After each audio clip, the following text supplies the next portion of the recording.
그래서 변동성 25%, 거래량은 25%, 그리고 소셜미디어 상에 부정적인 키워드가 계속 등장을 하게 되면 그것도 하나의 어떤 공포의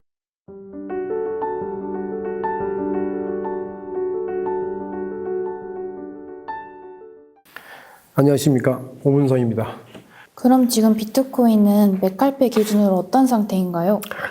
지금 맥칼페 기준으로 분석을 해보면 결국은 우리 맥칼페의 곡선을 보면 그 맥칼페의 곡선보다 가격이 위로 올라가 있으면 어찌 보면 가열 구간이고, 가격이 아래에 나와 있으면 이제 공포 구간이고, 조금은 가소평가된 언더밸류 되어 있는 구간이고, 만약에 그 가격이 이 맥칼페 커브 곡선상에서 그 언저리에 쫙 이렇게 위치하고 있으면 어느 정도 적정가다 이렇게 보이는데, 실은 뭐 가열 구간, 조금은 그 가소평가 구간, 적정가 뭐 이렇게 말은 하지만 이게 지금 나름대로는 이 그 맥칼페의 기준으로 보게 되면 현재의 어떤 수준이냐면 맥칼페의 그 추정 가치 근처에 포진하고 있습니다. 지금 결국은 데이터를 분석해 보면 그 근처에 포진하고 있다고 하는 것은 네트워크 성장 속도하고 실제로 가격이 비슷하게 성장하고 있다.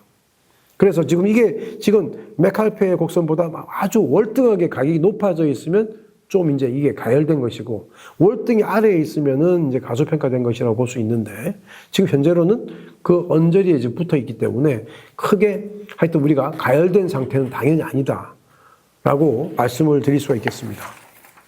MVRV 지스코어는 어떤 지표인가요? 이 MVRV 지스코어는 여러분들이 뭐 지금 다른 지표에 비해서보다 훨씬 많이 쓰고 있는 지표예요. 그래서 보면 여러분들이 유튜브 같은 데서 보면 이 MVRV 지스코어를 말씀하는 유튜버들이 많으시던데요.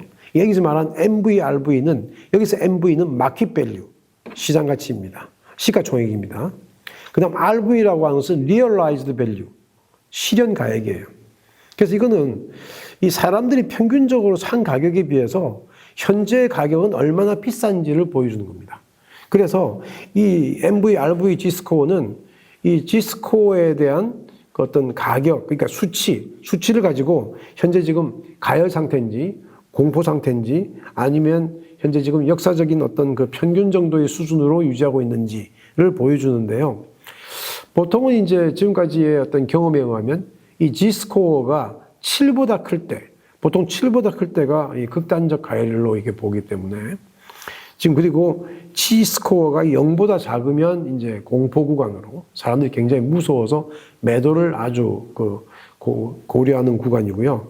G스코어가 0에 근접하면 역사적인 평균 정도고, G스코어가 1보다 작고 그 중간 정도에 있으면 저평가 영역에 이제 진입했다는 건데요. 현재 2025년 12월에 MVRV G스코어는 대략 수치가 1.0에서 1.2 정도를 왔다 갔다 하고 있다. 다시 말하면 1.0에서 1.2를 왔다 갔다 한다는 얘기는 사람들이 평균적으로 자기 상가격보다는 조금 더 위에 있지만 그렇게 많이 위에 있지 않아서 사람들이 그렇게 굉장히 마음 놓고 있는 상황은 아니라서 지금은 조금은 하여튼 좀 마음 졸이고 있는 거죠. 이게 지금 방향이 위로 갈지 아래로 갈지에 대해서 굉장히 지금 가슴 졸이고 있는 상황입니다. 그래서 지금 그래도 하여튼 평균보다는 조금 위에 있는 수준이다. 다시 말하면 이 비트코인을 현재 지금 보유하고 있는 사람들 중에서 그래도 이익을 내고 있는 사람이 손실을 내고 있는 사람보다 조금 많다라고 하는 그런 표현이거든요. 그래서 그런 표현으로 보게 되면, 내용으로 보게 되면 이건 지금 또 이제 당연히 가열은 당연히 아니죠. 가열은 당연히 아니고 지금 공포 구간은 조금은 지난 것 같은 그런 지금 시기입니다. 투자자 심리는 NUPL로 본다고 하셨죠? 예, NUPL이라고 하는 것은요, 여기서 또 우리 하나 이제 사용할 수 있는 지표가 되는데, 여기서 NUPL은 Net Unrealized Profit and Loss입니다. 다시 말하면 net이라고 하는 순금액을 말하고 unrealized, 미실현된 profit and loss, 이익이나 손실을 말한다. 다시 말하면 아직 실현되지 않은 평가 이익이나 평가 손실, 그걸 가지고 고려하거든요. 우리가 보통 이제 NUPL은 어떻게 계산을 하냐면, 산식으로는 시가총액분에 미실현 이익에서 미실현 손실을 빼요. 그래서 그걸 가지고 하는데, 그 의미가 시가총액 중에서 미실현 이익하고 미실현 손실을 빼게 되면, 만약에 그 지금 아직 실현은 안 했더라도 평가 이익이 많이 나 있으면 이게 제로보다 클 거고요. 평가 손실이 많이 나 있으면 제로보다 작을 거 아닙니까? 뭐 그런 어떤 산식으로 하는 거죠. 지금 NUPL은 어떤 상태인가요? 지금 NUPL은 수치로는 한 0.36 정도 되거든요. 0.36. 그럼 지금 말씀드린 대로 NUPL이 제로보다 크다라고 하는 것은 시장이 평균적으로 평가 이익을 얻고 있는 것이고, NUPL이 0보다 작다는 것은 평가 손실을 보고 있다는 것이고, NUPL이 제로다라고 하는 것은 시장이 평균적으로 그냥 본전이라는 얘기죠. 이익 본 사람과 손실 본 사람이 대강 상쇄되는. 근데 지금 한 0.36 된다는 얘기는요, 결국은 이익 본 사람이 더 많다는 얘기죠. 지금도. 지금 수준도. 지금 수준이라는 게 2025년 12월 말 정도의 수준인데요. 그래서 이익은 좀 나고 있는데 아직까지는 크게 뭐 지금 마음이 막 들뜨고 공포와 탐욕에서 그 탐욕 쪽으로 흘러간 뭐 그런 시기는 아니라는 겁니다. 공급 쪽에서는 퓨얼 멀티플을 보셨죠? 예, 이 퓨엘이라고 하는 것도 사람 이름입니다. 보통 사람 이름이 많은데요. 아까 말한 맥칼페 같은 경우도. 그래서 이 퓨엘이라고 하는 것은 어찌 보면 다른 기준하고 좀 차이가 나는 것은 공급하는 사람 기준입니다. 여러분이 비트코인에서 공급하는 사람 기준이라고 하는 공급자는 누구예요? 마이너예요, 마이너. 마이너라고 하는 것은 채굴자입니다. 블록이 생성될 때마다, 한 블록이 생성될 때마다 거기에 대한 대가로 비트코인을 주는 거거든요.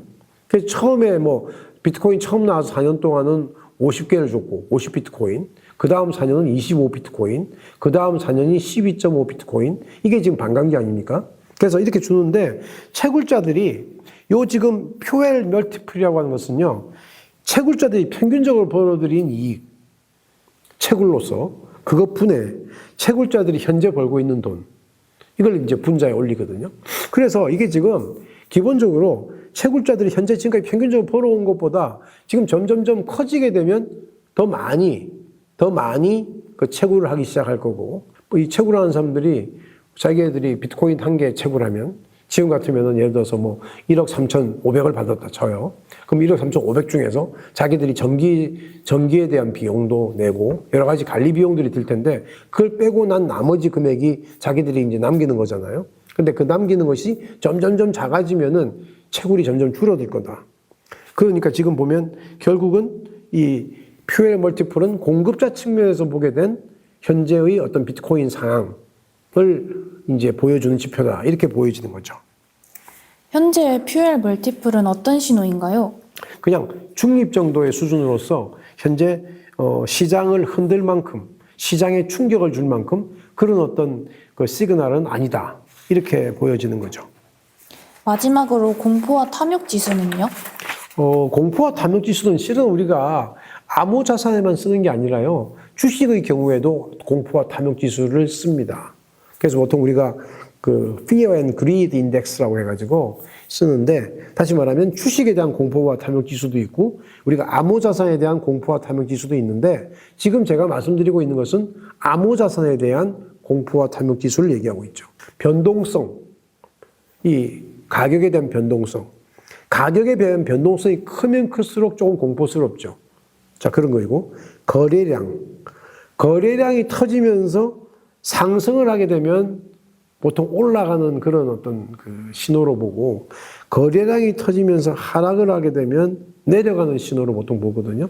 그래서 이제 그걸 정하고, 그래서 변동성 25%, 거래량을 25%, 그리고 소셜 미디어 상에 부정적인 키워드가 계속 등장을 하게 되면 그것도 하나의 어떤 공포의 어떤 시그널로 보거든요. 이 소셜 미디어 부분은 15%, 그 다음에 도미넌스, 우리가 비트코인 도미넌스라고 해서 이 도미넌스 부분이, 여러분이 생각해 보세요. 비트코인에 대한 마켓시어가 점점점 클수록, 도미넌스가 클수록 어찌 보면 공포스러운 겁니다. 왜냐하면 사람들이 이 암호 자산에 대한 시장에 대해서 공포심을 많이 느낄수록 어디로 도망가 있냐면 비트코인으로 도망가 있어요. 알트코인들은 더 많이 빠지니까. 그래서 이 도미넌스가 점점 커진다. 뭐 58%에서 59%, 60%, 61%에서 점점 커진다는 그거는 위험 회피형으로서 공포에 대한 신호입니다. 그거 10%, 그 다음에 구글 트렌드, 그 다음에 설문조사, 뭐 이렇게 해가지고 다 합치면 100%인데요. 이걸 가지고 우리가 공포와 탐욕 지수라고 보통 설명을 하죠. 그래서 이거는 어찌 보면 단기적으로 현재 지금 사람들이 가열이 돼 있는가 아니면 지금 극도로 공포 상태에 들어가 있는가. 근데 여러분이 보세요. 극도로 가열 상태에 들어가 있는 것보다는 극도로 공포 상태에 들어가 있을 때 사람들은 매수에 손이 안 가지만 그때 매수에 손이 가야 되거든요. 자, 그런 얘기들을 하고 싶어 하는 건데 거기에 쓰고 있는 지수가 공포와 탐욕 지수죠. 제가 지금 그 공포와 탐욕 지수에 대한 수치를 보게 되면 75에서 100까지가 극단적인 탐욕, 굉장히 가열된 상태고 56에서 74가 탐욕, 좀 그거보다 아래이지만 그래도 가열된 상태고 45에서 55가 중립 상태, 25에서 44가 공포 상태, 0에서 24가 극단적인 공포 상태인데 최근에 제가 확인을 해보니까 최근 오늘자의 공포와 탐욕 지수는 대략 얼마에 와 있느냐? 40 정도에 와 있습니다. 그렇다면 공포는 공포인데 지금 중립으로 진입하기 위한 직전 단계의 공포 상태. 다시 말하면 거의 이제 중립으로 온 거죠. 분위기가 조금 살아난 겁니다. 근데 이게 어떻게 갈지는 모르겠지만. 그래서 제가 마지막으로 제가 좀 정리를 해드리면 오늘 제가 유튜브로 여러분들한테 말씀드린 내용을 정리를 해드리면 지금 현재 비트코인의 상태는 어떤 상태냐? 아까 우리가 템이라고 하는 걸 분석을 통해서 갈 수 있는 공간 아직 많이 열려 있다.